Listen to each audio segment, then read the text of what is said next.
Vamos a hablar del uso de las propiedades residuales para encontrar valores de propiedades termodinámicas. Como hemos dicho en repetidas ocasiones, una propiedad residual está definida como la propiedad real de la sustancia, del fluido, a una temperatura o una presión, menos la misma propiedad, pero descrita por un gas ideal a la misma temperatura y a la misma presión, donde pues decimos que esta propiedad puede ser el volumen, la energía interna, la entalpía, la entropía, la energía de Helmholtz, la energía de Gibbs, etc. Entonces de aquí nos sugiere que yo puedo conocer la propiedad del fluido a T y a P calculando la propiedad de gas ideal a T y a P y sumándole pues la propiedad residual. Obviamente pues esa propiedad residual calculada en el estado que yo quiero, que es a temperatura y a presión. Ahora, para esto, para encontrar esta propiedad, generalmente vamos a decir que si F es una propiedad de primera ley, la energía interna o la entalpía, o si F es una propiedad de segunda ley, la entropía en este caso, generalmente, obviamente la energía no tiene valores absolutos y en sistemas sin reacción química generalmente tampoco se le da un valor absoluto a la entropía, aunque si se utiliza la tercera ley de la termodinámica podría de alguna manera asignarse un valor de cero en el cero absoluto. Sin embargo, es costumbre asignar arbitrariamente en un estado de referencia. Entonces, esta propiedad de gas ideal está relacionada respecto a un estado de referencia. Entonces, el estado de referencia, por lo general, entonces, en el estado de referencia vamos a definir una temperatura de referencia, una presión de referencia y vamos a decir que a esa condición es un gas, la sustancia es un gas ideal hipotético.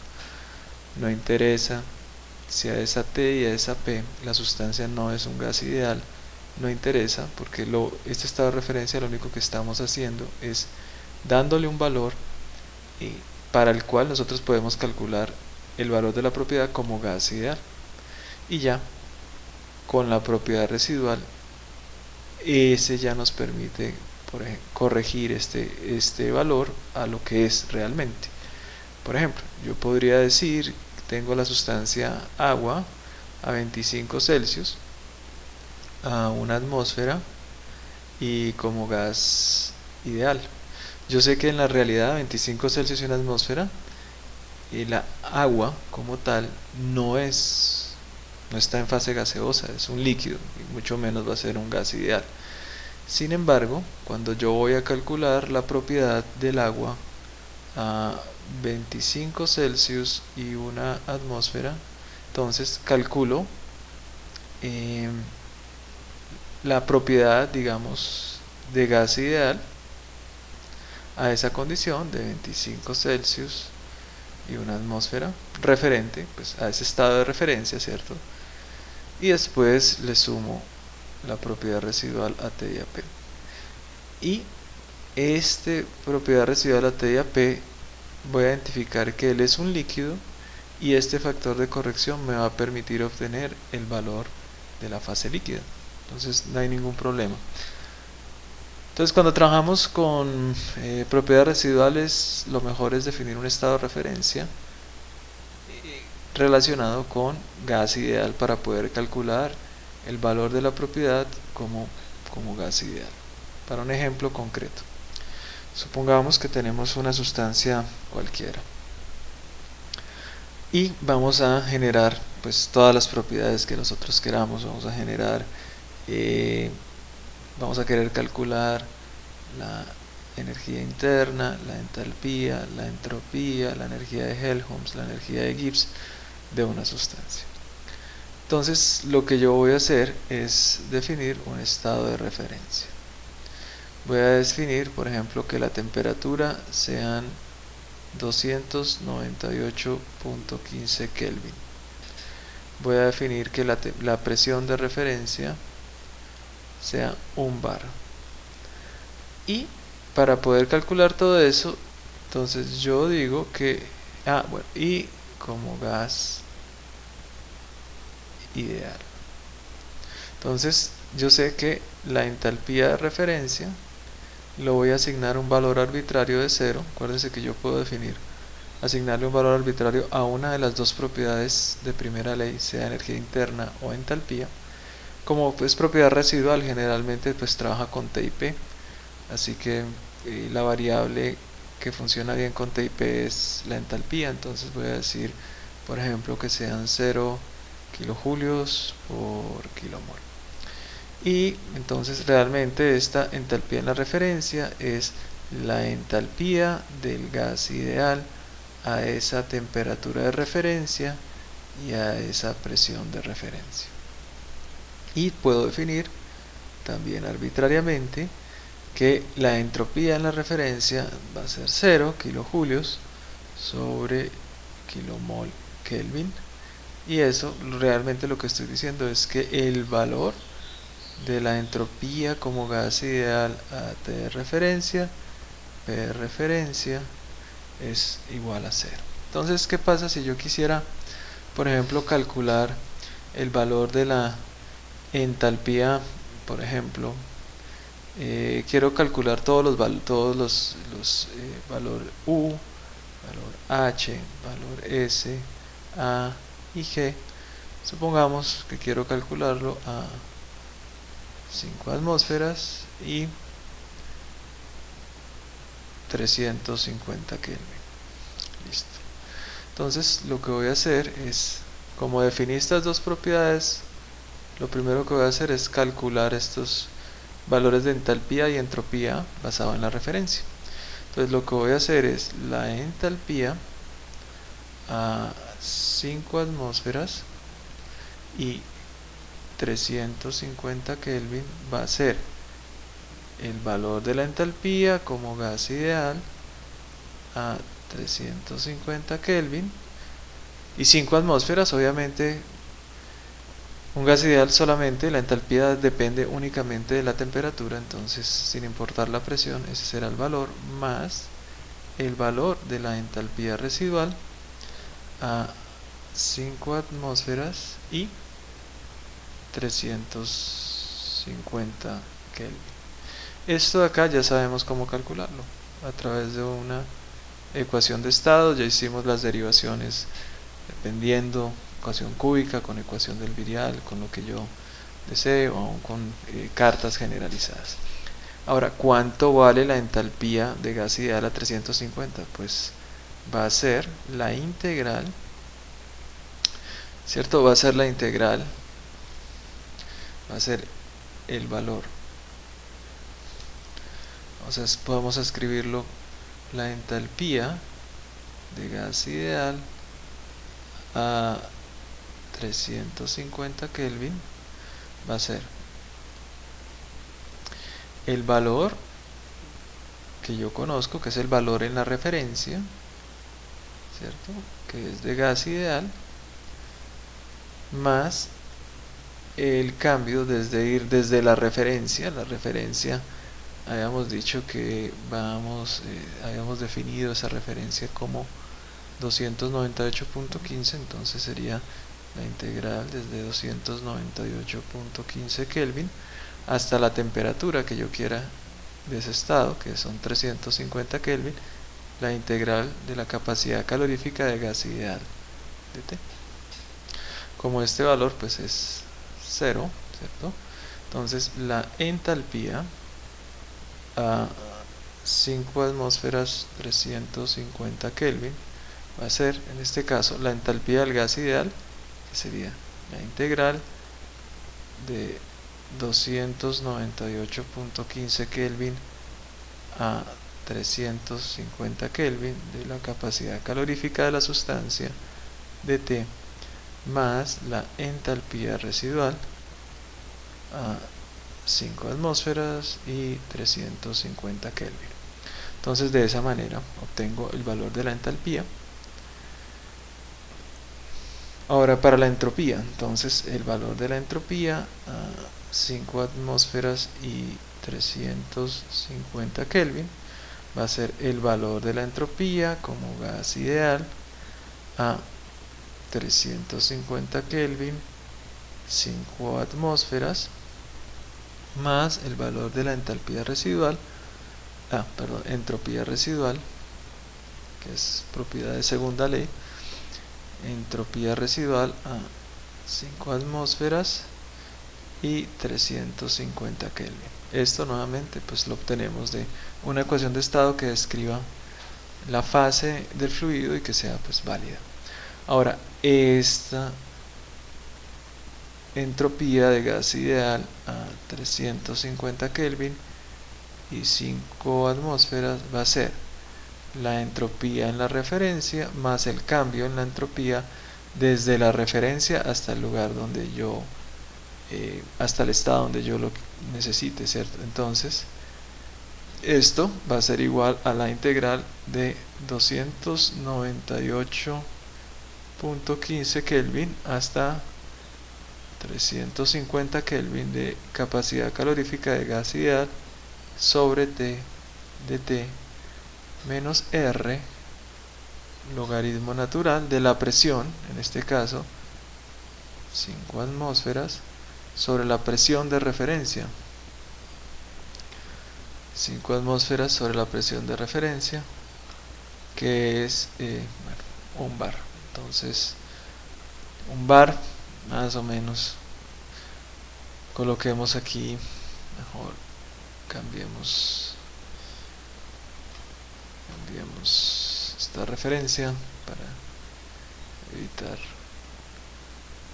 ese cambio, aunque sabemos que una atmósfera son 1.01 bar, pero coloquemos aquí mejor una atmósfera.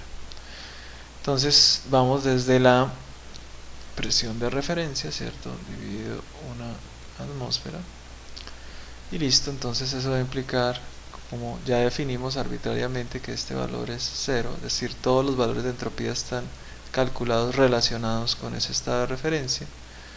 Entonces la entropía de 5 atmósferas y 350 Kelvin va a ser igual a la integral entre 298.15 Kelvin, 350 Kelvin, capacidad calorífica sobre T de T menos R logaritmo de 5 atmósferas dividido la presión de referencia, que es una atmósfera, más el valor de entropía residual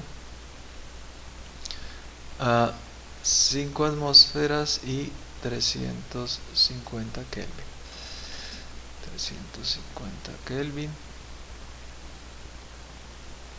Ok, bueno, entonces ya tenemos nuestro valor de entalpía, de entropía. Ahora lo que vamos a hacer es calcular el valor de U. U a 350 Kelvin y 5 atmósferas es H a 350 Kelvin y 5 atmósferas menos P por B. Entonces P por B pues sería en nuestro caso 5 atmósferas por el volumen de la sustancia a 5 atmósferas y 350 Kelvin, o si yo quisiera pues es la entalpía a 350 Kelvin, 5 atmósferas menos R por T por Z, ese Z calculado a 5 atmósferas y 350 Kelvin. Entonces es lo mismo, P por B es igual a RT por Z. Entonces ya tenemos U. Vamos a calcular A, en nuestro caso, a 350 Kelvin y 5 atmósferas, va a ser el U que acabamos de calcular a 350 Kelvin, 5 atmósferas, menos T, que serían 350 Kelvin, multiplicado por S a 350 Kelvin y 5 atmósferas. Finalmente el valor de energía de Gibbs a 350 Kelvin, 5 atmósferas, va a ser entalpía a 350 Kelvin, 5 atmósferas, menos T, 350 Kelvin, por S a 350 Kelvin y 5 atmósferas. Y de esta manera entonces hemos calculado todas las propiedades del fluido a partir de la propiedad residual. Pues esto es válido tanto para gases como para líquidos. Lo importante es, si la ecuación que estoy utilizando es únicamente válida para gases tipo ecuación del virial, pues solamente puedo usar este enfoque para la fase gaseosa. Pero si es válida para líquido y para gas tipo ecuación de estado cúbica, puedo utilizarla para la fase líquida y para la fase gaseosa. Es válida para esto. Entonces, si quisiéramos plantear esto en una hoja de cálculo para obtener nuestros valores de entalpías, energías internas, todas las propiedades, entonces yo puedo elegir la ecuación de estado. En este caso voy a elegir una ecuación cúbica, nuevamente trabajando con etileno, y defino que en la referencia la sustancia es gas ideal. Bueno, tengo la temperatura de referencia 233.15, presión de referencia 1 bar, y a esas condiciones la entalpía y la entropía son 0. Aquí coloco la capacidad calorífica, y estas entalpía y entropía pues son de gas ideal, ¿no? Entonces lo que hago primero es calcular la entalpía de gas ideal. Entonces es la integral del C sub P. Entonces integro este polinomio y lo integro entre la temperatura de referencia y la temperatura que estoy trabajando, la temperatura de interés. Lo mismo hago con la entropía, hago la integral del C sub P sobre T de T menos R por el logaritmo de la presión que estoy trabajando sobre la presión de referencia. A estas condiciones pues llamo a la función que previamente se ha explicado, la función residual, que me va a permitir calcular todos los valores de las propiedades residuales. Y bueno, entonces finalmente la entalpía va a ser la entalpía de gas ideal más la entalpía residual. La energía interna va a ser la entalpía menos el Z por el R por la temperatura. La entropía pues va a ser la entropía del gas ideal más la entropía residual, que ya se calculó. La energía de Helmholtz pues va a ser U menos temperatura por entropía, y la energía de Gibbs va a ser H menos temperatura multiplicada por la entropía. Entonces de esta manera puedo calcularlo para múltiples presiones, ¿cierto? Entonces en este caso me voy por una isoterma, la isoterma de 275, y calculo desde la presión de 1 hasta 80. Aquí hay un cambio de fase, ¿cierto? Entonces a estas presiones arriba de este cambio de fase, es decir, estas que tengo señaladas aquí, tenemos fase gaseosa, y debajo tengo fase líquida. Las gráficas, podemos tener unas gráficas asociadas a estos valores. Por ejemplo, aquí estoy graficando el valor de la energía interna, entonces en función de la presión se nota aquí el cambio de fase descrito por la ecuación. Este es la entalpía, nuevamente aquí se nota el cambio de fase. Tenemos la entropía en la isoterma, tenemos la energía de Helmholtz y la energía de Gibbs de la sustancia. Entonces yo podría, por ejemplo, cambiar la isoterma, me recalcula todo y podría, por ejemplo, tener ya esto ya sería pues una sola fase, tendría las propiedades de esa isoterma en una sola fase. Entonces también puedo cambiar aquí el tipo de ecuación ahora, por ejemplo, utilizando Soaf-Relish-Wurm o utilizando la ecuación de Penn-Robinson o la de Penn-Robinson modificada. Y pues de esta manera yo puedo construir, calcular las propiedades termodinámicas de cualquier sustancia de interés utilizando el enfoque de propiedad residual.